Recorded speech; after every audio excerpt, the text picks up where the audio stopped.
This is a whitewater kayaking video. This took place July 16th, 2021 on the canyon stretch of the South Fork of the Payette River just outside Garden Valley, Idaho. This stretch has class 3 and class 4 rapids in it, and that day was running at about 1,000 CFS.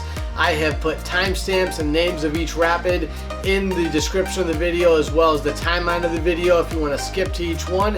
It was my first time running in a kayak, and it is now my favorite stretch of river, and you are about to see why. Like and subscribe, and I will see you on the next one. What?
Might be the one that truly got me.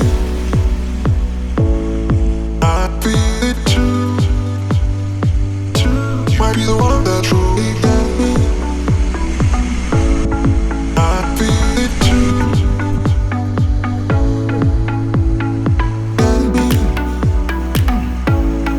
I feel it too. Might be the one that truly got me.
Might be the one that truly